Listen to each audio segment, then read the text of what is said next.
dan juga Ustazah Lika akan meneruskan pembahasan kita yang tadi. Nah, tadi kita bahas tentang kriteria dan sifat-sifat orang-orang yang merindukan surga. Nah, tadi belum selesai Ustazah. Silakan dilanjut. Jadi tadi kriteria dan sifat orang-orang yang merindukan surga tadi adalah sampai lisan ya Mbak Aika ya. Lisan. Jadi memang lisan itu adalah sebagian yang bisa menghantarkan kita masuk ke dalam neraka karena Rasulullah sudah mengabarkannya bahwa kebanyakan penghuni neraka itu adalah karena lisannya tidak bisa menjaga lisannya dengan baik sampai segitunya ya Mbak Eka. Maka di situ Rasulullah berpesan kepada umatnya, berkatalah yang baik atau diam. Itu jadi benar-benar orang-orang yang merindukan surga itu selalu menjaga lisannya. Kemudian amalan-amalan yang itu bernilai dosa atau mungkin kalimat kata-kata atau kalimat-kalimat yang itu mengandung kesia-siaan yang nggak ada faidahnya.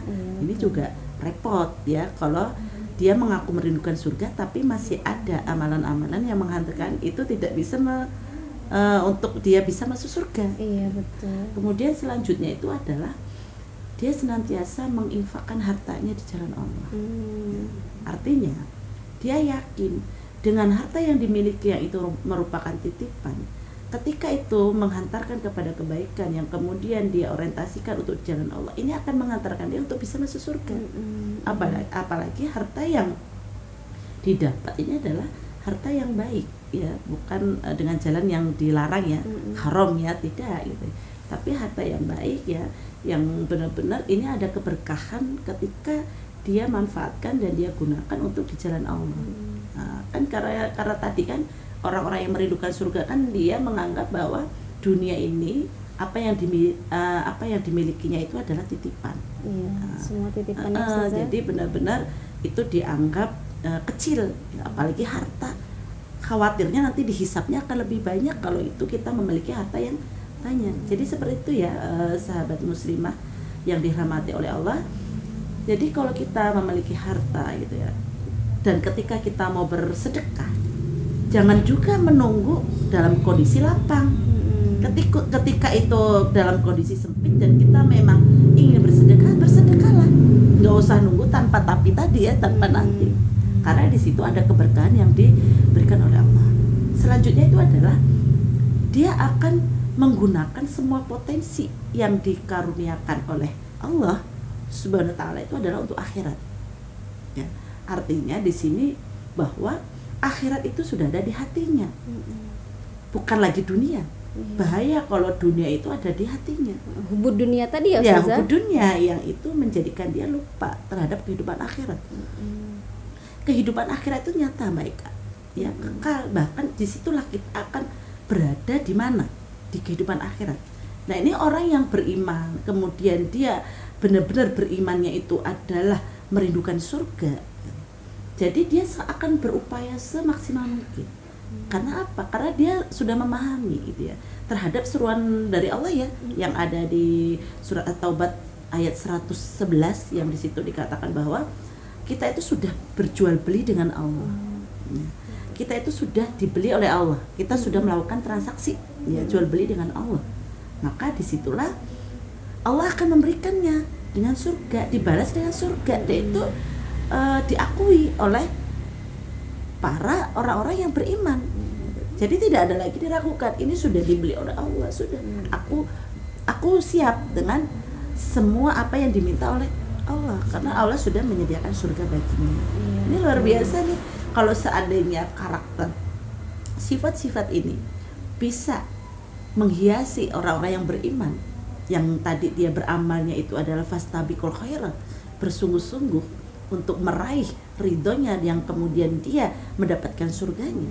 Ini harus dimiliki Mbak Eka oleh pribadi muslim ya. Betul. Jadi ini adalah momen yang pas ini untuk tadi ya menepa diri kita, memperbaiki diri, menjadi hamba yang sholih, yang bertakwa, yang benar-benar takwa, yang sebenar-benarnya ya, bukan hanya pernyataan saja tapi realitasnya tidak. Ya tadi realitas dalam merindukan surga, ngomongnya merindukan surga tapi realitas di dalam tidak beramal sesuai, tidak sesuai ya, masih melakukan kemaksiatan. Nah, sahabat muslimah yang di rumah pasti penasaran dong, bagaimana sih untuk menjadi pribadi orang-orang yang merindukan surga. Saya juga penasaran Ustazah. Jadi gimana Ustazah untuk jadi pribadi yang merindukan surga itu? Baik, betul ya.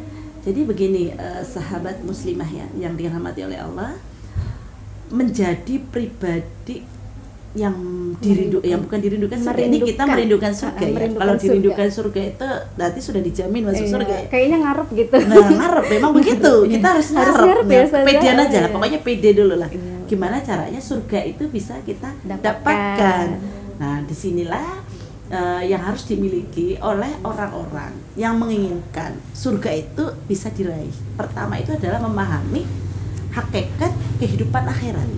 Tadi saya katakan bahwa akhirat itu adalah kehidupan yang kekal, ya, yang abadi, yang dimana ketika kita memasuki pintu gerbang itu harus melalui kematian. Iya, kematian itu pasti ya Ustazah? Pasti ya. Ini nasihat yang paling luar biasa untuk kita jadikan pemantik untuk kita beramal itu sungguh-sungguh.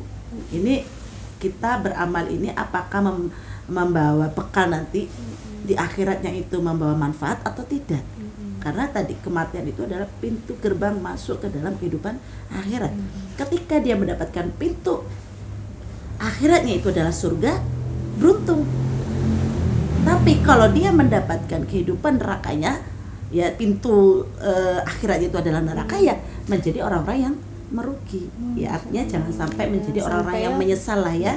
Karena setelah kematian itu tidak akan bisa untuk kembali lagi hidup di dunia. Nah ini pernyataan orang-orang yang ketika dia sudah meninggal ya. Artinya ini memang bukan pernyataan orang meninggal ya. Artinya ini kabar yang disampaikan oleh para alim ulama gitu ya. Orang-orang yang meninggal itu dia ini ingin dikembalikan lagi ke dunia, memperbaiki amalnya gitu ya. Masya Allah. Ya, kemudian mendapatkan ridha Allah SWT. Luar biasa ya Ustazah pembahasan kita pada kali ini.